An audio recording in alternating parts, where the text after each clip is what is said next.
নমস্কাৰ বিয়লিৰ হেডলাইনছলৈ স্বাগতম ষ্টুডিঅত মই জয়ন্ত মাধৱ গোস্বামী আৰু বিয়লিৰ হেডলাইনছত আজি এটা গুৰুত্বপূৰ্ণ বিষয় আমি আলোচনা কৰিম আৰু সেয়া হৈছে কালি দিনটোত শিক্ষামন্ত্ৰী ডক্টৰ হিমন্ত বিশ্ব শৰ্মাই এটা সৰ্ববৃহৎ ঘোষণা কৰিছে ৰাজ্যৰ শিক্ষকসকলক লৈ হয় ৰাজ্যৰ ঠিকাভিত্তিক টেট শিক্ষক তথা ঠিকাভিত্তিক শিক্ষকৰ লগতে ষ্টেট পুল শিক্ষকসকলৰ বাবে এই গুৰুত্বপূৰ্ণ এটা বৃহৎ ঘোষণা শিক্ষামন্ত্ৰী হিমন্ত বিশ্ব শৰ্মাৰ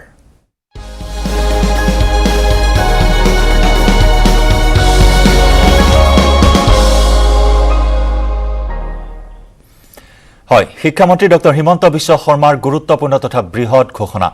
নিৰ্বাচনী প্ৰতিশ্ৰুতি ৰক্ষা কৰি মন্ত্ৰী হিমন্ত বিশ্ব শৰ্মাই এই ঘোষণা কৰে আৰু এই ঘোষণা অনুসৰি ষ্টেট পুল টেট আৰু সৰ্বশিক্ষাৰ অধীনৰ শিক্ষকৰ বাবে এটি ভাল খবৰ ২৯,৭০০ এগৰাকী শিক্ষকলৈ সকাহ শিক্ষামন্ত্ৰী হিমন্ত বিশ্ব শৰ্মাৰ ৬০ বছৰলৈ বাহাল থাকিব ২৯,৭০০ এগৰাকী শিক্ষকৰ কাৰ্যকাল মৰগীয়া বানসহ লাভ কৰিব সকলো সুবিধা সৰ্বশিক্ষাৰ অধীনত কাম কৰে এই সকল শিক্ষকে ষ্টেট পুলৰ ১১,২০৬ গৰাকী শিক্ষকেও লাভ কৰিব একেই সুবিধা ২০,০২০ টকা লাভ কৰিছিল দৰমহা ফিক্স পে তেওঁলোকে লাভ কৰিছিল আৰু তেওঁলোক কাৰ্যকাল ইতিমধ্যে ৬০ বছৰলৈ বৃদ্ধি কৰা হৈছে হাইস্কুলৰ শিক্ষাভিত্তিক শিক্ষকৰ সুবিধা বৃদ্ধি কৰা হৈছে ঠিকাভিত্তিক শিক্ষকৰ সুবিধা বৃদ্ধি কৰা হৈছে চৰকাৰী শিক্ষকৰ সমাহাৰত লাভ কৰিব দৰমহা লাভ কৰিব সকলো চৰকাৰী সুবিধা ৰাজ্যত আছে ৫,২৪২ গৰাকী ঠিকাভিত্তিক শিক্ষক আনহাতে উচ্চ শিক্ষাত সকলো শিক্ষাৰ্থীৰ নামভৰ্তি বিনামূলীয়া ঘোষণা কৰিছে শিক্ষামন্ত্ৰী ডক্টৰ হিমন্ত বিশ্ব শৰ্মাই উচ্চতৰ মাধ্যমিকৰ পৰা স্নাতকোত্তৰলৈ বিনামূলীয়া নামভৰ্তি ইতিমধ্যে ঘোষণা কৰিছে শিক্ষামন্ত্ৰীগৰাকীয়ে আৰু যেহেতু আমি আলোচনা কৰিছো ষ্টেট পুল টেট আৰু সৰ্বশিক্ষাৰ অধীনৰ ২৯,৭০০ এগৰাকী শিক্ষকৰ বাবে এই ভাল খবৰ আগবঢ়াইছে শিক্ষামন্ত্ৰী ডক্টৰ হিমন্ত বিশ্ব শৰ্মাই ৬০ বছৰলৈ বাহাল থাকিব ২৯,৭০০ এগৰাকী শিক্ষকৰ কাৰ্যকাল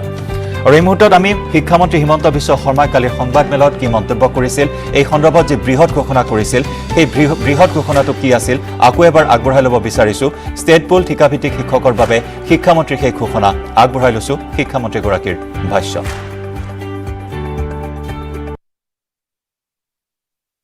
সৰ্বশিক্ষা অভিযানৰ অধীনত ২৯,৭০০ এজন টেট শিক্ষকে কাম কৰে অসম চৰকাৰে যোৱা কেবিনেটত এটা সিদ্ধান্ত লৈছে যে এই ২৯,৭০০ এজন শিক্ষকৰ চাকৰি কাৰ্যকাল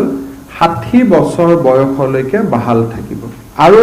৬০ বছৰ বৃদ্ধি কৰাৰ লগে লগে আমি কেইটামান আনুপাতিক তেওঁলোকক সুবিধা দিব খুজিছোঁ সেইটো হ'ল যে তেওঁলোকে ইনক্ৰিমেণ্ট প্ৰত্যেক বছৰত চৰকাৰী কৰ্মচাৰীৰ সমান ইনক্ৰিমেণ্ট পাব ডিয়াৰনেছ এলাউন্স প্ৰত্যেকটো ৰিভিজনত ডিয়াৰনেছ এলাউন্স অসম চৰকাৰৰ শিক্ষকসকলে যিটো ধৰণে ডিয়াৰনেছ এলাউন্স পায় তেওঁলোকে সেই ধৰণে ডিয়াৰনেছ এলাউন্স পাব তেওঁলোকে কেজুৱেল লিভ আৰু আদাৰ্ছ যিবিলাক চৰকাৰী শিক্ষকৰ benefit maternity leave earn leave casual leave এই গোটেইবোৰ তেওঁলোকে এট পাৰ চৰকাৰী শিক্ষকৰ সমান পাব CPF তেওঁলোকৰ বাবে থাকিব অৰ্থাৎ আমি যদি কওঁ যে তেওঁলোক আৰু চৰকাৰী শিক্ষকৰ মাজত কি পাৰ্থক্য আছে তেতিয়ালে একেবাৰে পাৰ্থক্য নাথাকিব আমি নিয়াৰ ৰেগুলাৰাইজেশ্যন ৱৰ্ডটো কৈছোঁ যেহেতু সুপ্ৰিম কোৰ্টৰ উমা দেৱী আইনৰ উমা দেৱী জাজমেণ্টৰ অধীনত সুপ্ৰিম কোৰ্টে যি আইন প্ৰণয়ন কৰিছিল তাৰ বাবে আমি ৰেগুলাৰাইজেশ্যন কৰিব নোৱাৰোঁ কিন্তু আমি আমাৰ নিৰ্বাচনৰ সময়ত দিয়া প্ৰতিশ্ৰুতি মতে ৰেগুলাৰ শব্দটো ব্যৱহাৰ নকৰাকৈ ৰেগুলাৰ যি সুবিধা দিব পাৰি গোটেইখিনি আমি মান মৰ্যাদা গোটেইখিনি আমি দিয়াৰ সিদ্ধান্ত লৈছোঁ তেওঁলোকৰ লগত একোখনকৈ নতুনকৈ ৬০ বছৰ টাৰ্মছৰ একোখন নতুনকৈ কণ্ট্ৰেক্ট আমি ড্ৰ কৰি ল'ম য'ত retirement age up to 60 years লিখা থাকিব আৰু এটা ষ্ট্ৰীম আছিলে যাক আমি ষ্টেট পুল টিচাৰ বুলি কওঁ তেওঁলোকক যোৱা বছৰ যেতিয়া ততাতৈয়াকৈ টেট চাৰ্টিফিকেটৰ ম্যাদ উকলি যোৱাৰ সময় হৈছিলে সেই সময়ত আমি ১১,২০৬ গৰাকী শিক্ষকক তেখেতসকলক আমি এটা মাননি দি আছিলোঁ কিমান টকা শইকীয়া ২০,০০০ LPৰ কাৰণে আৰু MEৰ কাৰণে ২২,০০০ টকা আমি তেওঁলোকক ফিক্স দি আছিলোঁ 20 and 22,000 অসম চৰকাৰৰ কেবিনেটে লোৱা সিদ্ধান্ত অনুসৰি এই ষ্টেট পুল টিচাৰ সকলেও অহা 1 জুনৰ পৰা কাৰ্যকৰী হোৱাকৈ তেওঁলোকে চৰকাৰৰ ৰেগুলাৰ পে স্কেল তেওঁলোকেও পাব আৰম্ভ কৰিব অৰ্থাৎ এই 11,206 ষ্টেট পুল টিচাৰে আমাৰ ৰেগুলাৰ পেট এজন শিক্ষকৰ দৰমহা এতিয়া কিমান হয় জানো এজন এলপি দৰমহা কিমান হয় ৰেগুলাৰ সো 35,000 জি হয় উইথ ইনক্ৰিমেন্ট উইথ ডিএ তেওঁলোকে ৰেগুলাৰ পে স্কেল পাবলৈ সক্ষম হ'ব তেওঁলোকৰ কন্ট্ৰেক্ট এবছৰৰ বাবে কৰা হৈছিল এতিয়া এই 11,206 গৰাকী শিক্ষকৰো চাকৰিৰ ম্যাদ 60 বছৰলৈকে বঢ়াই দিয়া হৈছে so they will be in service till they are attaining 60 years of age 60 বছৰ বয়স নোহোৱা লৈকে তেওঁলোকে চাকৰি কৰিব পাৰিব ৰেগুলাৰ পে স্কেল পাব ডিয়াৰনেছ এলাউন্স পাব ইনক্ৰিমেন্ট পাব আৰু তেওঁলোকে casual leave earn leave maternity leave চৰকাৰী কৰ্মচাৰীয়ে পোৱা গোটেইখিনি সুবিধা তেওঁলোকে লাভ কৰিব এওঁলোকেও এক প্ৰকাৰ ৰেগুলাৰ নামটোক বাদ দি ৰেগুলাৰ কৰ্মচাৰীৰ বাবে যি সুবিধা আছে গোটেইখিনি সুবিধা পাব আৰু বেংকৰ পৰা লোন আদি লওঁতেও তেওঁলোকে যিটো আমি আন্ডাৰটেকিং দিব লাগে ডিডিঅ এইখিনিও তেওঁলোকৰ বাবে উপলব্ধ হ'ব গতিকে এক কথাত ক'ব গ'লে সৰ্বশিক্ষা অভিযানৰ তলত কাম কৰা এই দুই চাম শিক্ষকৰ চাকৰি আজিৰ পৰা 60 বছৰলৈকে নিশ্চিত কৰা হ'ল in the regular government pay skill যেতিয়া পে কমিশনে আন টিচাৰৰ দৰমহা বঢ়াব এওঁলোকৰো দৰমহা অট'মেটিক বাঢ়ি যাব পে কমিশনে যাক যেনেকৈ সুবিধা দিয়ে ৰেগুলাৰ টিচাৰে যি সুবিধা পাব এখেতসকলেও একেই সা সুবিধা একেই মান মৰ্যাদা এওঁলোকে বহন কৰিব পাৰিব আৰু সেয়া শিক্ষামন্ত্ৰী ডক্টৰ হিমন্ত বিশ্ব শৰ্মাৰ গুৰুত্বপূৰ্ণ ঘোষণা ষ্টেট পুল আৰু ঠিকাভিত্তিক শিক্ষকসকলৰ বাবে আৰু তাৰ সমান্তৰালকৈ আন কেইবাটাও গুৰুত্বপূৰ্ণ প্ৰতিশ্ৰুতি তেওঁ প্ৰদান কৰিছে কালিৰ সংবাদমেলত আৰু সেই অনুসৰি উচ্চ শিক্ষাত সকলো শিক্ষাৰ্থীৰ নামভৰ্তি বিনামূলীয়া হ'ব উচ্চতৰ মাধ্যমিকৰ পৰা স্নাতকোত্তৰলৈ বিনামূলীয়া নামভৰ্তিৰ কথা তেওঁ ঘোষণা কৰিছে সংবাদমেলত নামভৰ্তিৰ নামত এটকাও ল'ব নোৱাৰিব কলেজ কৰ্তৃপক্ষই ইঞ্জিনিয়াৰিং মেডিকেলতো বিনামূলীয়া হ'ব নামভৰ্তি চলিত বৰ্ষৰ পৰা কাৰ্যকৰী হ'ব এই নিয়ম শিক্ষাৰ্থীৰ পৰা নামভৰ্তিৰ মাচুল ল'লে ব্যৱস্থা গ্ৰহণ কৰিব অধ্যক্ষ আৰু প্ৰধান শিক্ষকৰ বিৰুদ্ধে সংবাদমেলযোগে এই কথা ঘোষণা কৰে শিক্ষামন্ত্ৰী ডক্টৰ হিমন্ত বিশ্ব শৰ্মাই এই বছৰ কোভিড-19ৰ পৰিৱেশৰ ওপৰত পৰ্যালোচনা কৰাৰ পিছত আমি সিদ্ধান্ত লৈছো যে এইবাৰ এপিএল হওক বিপিএল হওক আমি কলেজবিলাকত ষ্টুডেণ্টক 100% আমি ফ্ৰী এডমিশ্যন দিম মানে উইদাউট এনি ইনকাম স্ল্যাব আমি সকলোকে বিনামূলীয়া আমি নামভৰ্তিৰ ব্যৱস্থা কৰিম আগতে 60% ষ্টুডেণ্টে ফ্ৰী এডমিশ্যনৰ সুবিধা পাইছিলে যোৱা বছৰ প্ৰায় 50% আছিলে এই বছৰ ইটছ এণ্ড এভৰি ষ্টুডেণ্টছ যোনে প্ৰাদেশিকিত মহাবিদ্যালয়ত নামভৰ্তি কৰিব খুজিব তেওঁলোকৰ নামভৰ্তি সম্পূৰ্ণ বিনামূলীয়া কোনেও তাত পইচা নল'ব আমি মহাবিদ্যালয়ৰ প্ৰিন্সিপালসকলক নিৰ্দেশ আমি স্পষ্টভাৱে দি দিম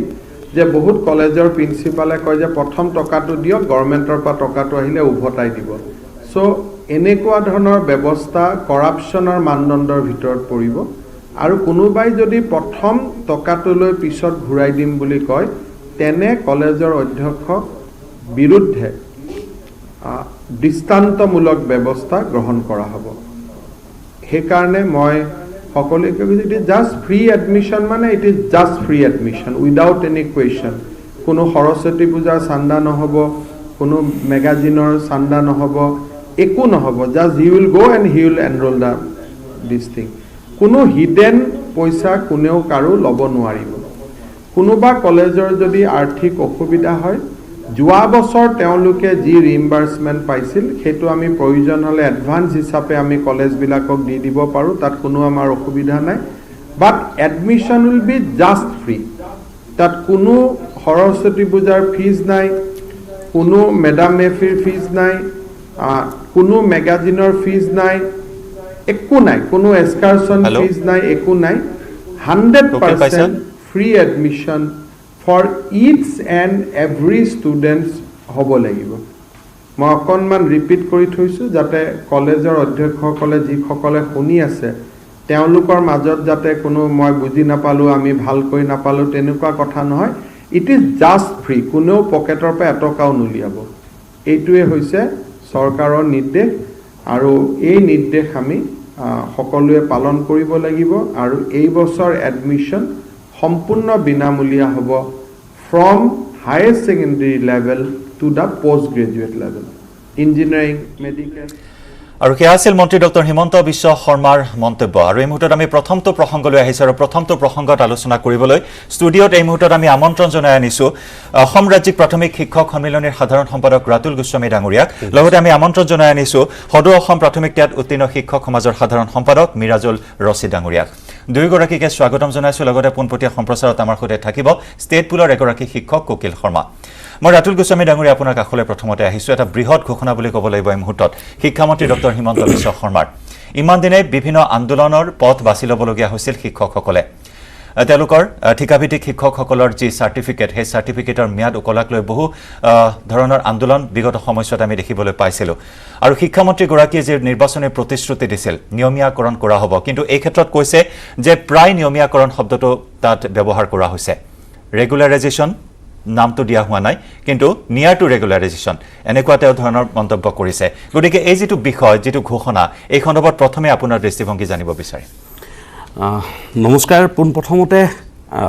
আমি অসম চৰকাৰলৈকে ধন্যবাদ জ্ঞাপন কৰিছোঁ, কৃতজ্ঞতা জ্ঞাপন কৰিছোঁ এইবাবেই যে যোৱাকালিৰ শিক্ষামন্ত্ৰী ডাঙৰীয়াই এক ঘোষণাৰ জৰিয়তে ৰাজ্যৰ শিক্ষা ব্যৱস্থালৈ এটা সুখৰ খবৰ কঢ়িয়াই আনিছে। আমি অসমৰ প্ৰাথমিক শিক্ষকসকলৰ প্ৰতিনিধিত্ব কৰি থকা সময়ৰে পৰা আমি অসমৰ শিক্ষক সমাজৰ মংগল সাধনৰ বাবে কাম কৰিছোঁ। আৰু যেতিয়াই 2012 চনত ষ্টেট পুলৰ টেট শিক্ষকৰ নিযুক্তি হৈছিল আৰু শেষলৈকে ষ্টেট পুল শিক্ষকৰ নিযুক্তি হৈছিল, তাৰ পিছৰে পৰা এই শিক্ষকসকলৰ নিয়মীয়াকৰণৰ প্ৰসংগক আমি যথেষ্ট ধৰণে ৰাজ্য চৰকাৰৰ ওচৰত দাবী উত্থাপন কৰি আহিছিলোঁ। আৰু আমি এই কথাও অসম চৰকাৰক অতি শেহতীয়াভাৱে কেইটামান বছৰৰ পৰা আমি কৈ আহিছিলোঁ, যেতিয়াই এই শিক্ষকসকলৰ মাজৰ পৰা কিছু শিক্ষকৰ যিটো চাকৰি গ্ৰহণৰ কাৰণে বয়সৰ ঊৰ্ধ্বসীমা, এই ঊৰ্ধ্বসীমাটো যেতিয়া একাংশ শিক্ষক শিক্ষয়িত্ৰীয়ে পাৰ কৰা আৰম্ভ কৰিবলৈ ধৰিলে আৰু ৰাজ্য চৰকাৰে যেতিয়া এটা সিদ্ধান্ত ল'লে যে আমি ভেকেণ্ট পোষ্টৰ এগেইনষ্টতহে তেওঁলোকক আমি ৰেগুলাৰাইজ কৰি যাম, তেতিয়া আমি এই কথাটো অনুভৱ কৰিছিলোঁ বাৰুকৈ যে এইটো হ'ব লাগিলে কেতিয়াও এই